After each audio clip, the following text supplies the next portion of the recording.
तो Chennai super Kings का IPL 2026 का कैंपेन आधा खत्म हो चुका है। 7 मैचेस चेन्नई सुपर किंग्स ने खेले हैं, जिसमें से उन्होंने 3 जीते हैं और 4 हारे हैं और चेन्नई सुपर किंग्स अभी 5वें पोजीशन पे है पॉइंट्स टेबल पे। और अब यहाँ से ये जानना काफी ज्यादा इंपॉर्टेंट हो जाता है कि चेन्नई सुपर किंग्स अपने सेकंड हाफ में कैसा परफॉर्म करे कि वो इजीली प्लेऑफ्स के लिए क्वालिफाई कर जाए। तो आज इस वीडियो में हम देखेंगे कि चेन्नई सुपर किंग्स के प्लेऑफ्स के सिनेरियो कैसे बैठते हैं। तो चेन्नई सुपर किंग्स के अभी 7 मुकाबले बचे हुए हैं, जिसमें से उनको मस्ट विन है कि 5 मुकाबले तो जीतने ही जीतने हैं। 4 मुकाबलों से भी काम नहीं चलेगा और 3 से तो बिल्कुल ही नहीं चलेगा। बात करें चेन्नई सुपर किंग्स के अगले 7 मुकाबलों की, तो चेन्नई सुपर किंग्स को अगले 7 में से 2 गेम गुजरात के साथ खेलने हैं, 2 गेम लखनऊ के साथ खेलने हैं और दिल्ली, मुंबई और हैदराबाद से चेन्नई सुपर किंग्स को एक मुकाबला खेलना है। देखो अगला मैच चेन्नई सुपर किंग्स का गुजरात के साथ है, वो भी अपने घर पे है, लेकिन वो दोपहर का मैच है। देखो गुजरात टाइटंस के साथ इस साल सबसे बड़ी दिक्कत ये है कि वो अपने टॉप 3 बैटर्स पे काफी ज्यादा डिपेंड है। अगर चेन्नई सुपर किंग्स गुजरात के टॉप 3 बैटर्स को 50 रन या 70 रन के नीचे आउट कर देती है, तो मैं लिख के देता हूँ गुजरात टाइटंस 150, 170 से ऊपर का टोटल नहीं बना पाएगी और 150, 170 का टोटल चेन्नई सुपर किंग्स आसानी से चेस कर सकते हैं। उसके बाद 2 तारीख को चेन्नई सुपर किंग्स का मुंबई से मैच है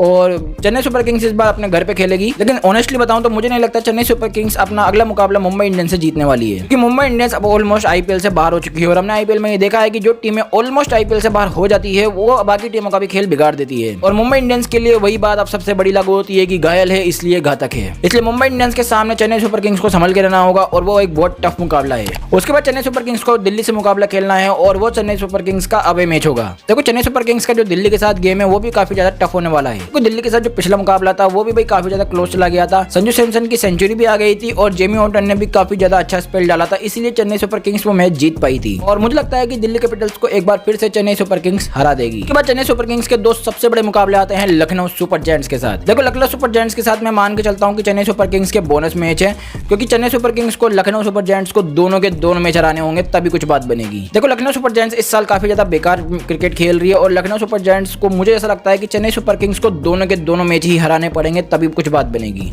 उसके बाद चेन्नई सुपर किंग्स का सेकंड लास्ट मुकाबला होगा, वो होगा हैदराबाद के साथ। और हैदराबाद को चेन्नई सुपर किंग्स ने भाई लास्ट टाइम ऑलमोस्ट हरा ही दिया था, वो तो चेन्नई सुपर किंग्स ने खुद से ही चोक कर दिया था, लेकिन वो मुकाबला भी चेन्नई के हाथ में था। और हैदराबाद से तो चेन्नई सुपर किंग्स अपने घर पे खेलेगी, तो मुझे लगता है चेन्नई सुपर किंग्स को ये मुकाबला भी जीतना चाहिए। उसके बाद चेन्नई सुपर किंग्स अपना लास्ट मुकाबला खेलेगी गुजरात टाइटंस के साथ। देखो चेन्नई सुपर किंग्स का लास्ट मुकाबला है गुजरात टाइटंस के साथ, वो होगा अहमदाबाद में। और चेन्नई सुपर किंग्स को वो मुकाबला भाई मुझे नहीं लगता जीत पाएगी। देखो चेन्नई सुपर किंग्स ने गुजरात टाइटंस को अहमदाबाद के अंदर केवल एक बार हराया है, वो है 2023 का फाइनल, और उसमें भी गुजरात टाइटंस ऑलमोस्ट जीती गई थी। वो तो रविंद्र जडेजा ने 2 मैजिकल शॉट्स मार दिए और चेन्नई सुपर किंग्स को अपनी 5वीं ट्रॉफी दिला दी। तो चेन्नई सुपर किंग्स के लिए जो गुजरात टाइटंस का जो मुकाबला है वो भी काफी ज्यादा टफ होने वाला है। सबसे पहले तो प्लेइंग 11 में चेन्नई सुपर किंग्स को 2 सबसे बड़े चेंजेस करने हैं। सबसे पहले तो कार्तिक शर्मा और प्रशांत वीर दोनों में से किसी को भी आपको प्लेइंग 11 में जगह नहीं देनी है। कार्तिक शर्मा की जगह आप उर्विल पटेल को 100% ट्राई कीजिए। मैं लिख के देता हूं Chennai super Kings every match 230 से ऊपर ही का स्कोर बनाएगी। उसके बाद स्पेंसर जॉनसन भी अवेलेबल हो चुके हैं, लेकिन आपको उन्हें प्लेइंग 11 में नहीं खिलाना है, क्योंकि अगर स्पेंसर जॉनसन प्लेइंग 11 में खेलते हैं तो भाई अखिल हुसैन को टीम से बाहर बैठना पड़ेगा, और आज की डेट में अखिल हुसैन को टीम से बाहर बिठाना सबसे बड़ी बेवकूफी होगी। और अगर आप सोच रहे हो कि अखिल हुसैन को ही क्यों बाहर बैठना पड़ेगा, तो मैं बताता हूं। देखो डिवॉल ब्रेविस को तो आप बाहर बिठा ही नहीं सकते, वो तो चांस ही नहीं है। उसके बाद जेमी वॉर्टन एक ऑलराउंडर है और काफी अच्छा परफॉर्म कर रहे हैं, तो उनको भी आप बाहर नहीं बिठाओगे। अब बचे नूर अहमद और अखिल हुसैन, और नूर अहमद भी चेन्नई सुपर किंग्स के बाद एक मात्र मिस्ट्री स्पिनर है, तो भाई मुझे नहीं लगता चेन्नई सुपर किंग्स उनको भी बाहर बिठाएगी। अखिल हुसैन को ही बाहर बिठाना पड़ेगा और मुझे नहीं लगता चेन्नई सुपर किंग्स को अखिल हुसैन को बाहर बिठाना चाहिए। और चेन्नई सुपर किंग्स को अपनी फिनिशिंग तो अच्छी करनी ही होगी। चेन्नई सुपर किंग्स जो अपने 4 गेम हारी है उसमें से 2 गेम तो चेन्नई सुपर किंग्स अपने फिनिशिंग की वजह से हारी है। तो आपको क्या लगता है कि चेन्नई सुपर किंग्स इस साल प्लेऑफ्स के लिए क्वालिफाई करेगी या फिर नहीं करेगी? मुझे कमेंट्स में जाके जरूर बताना।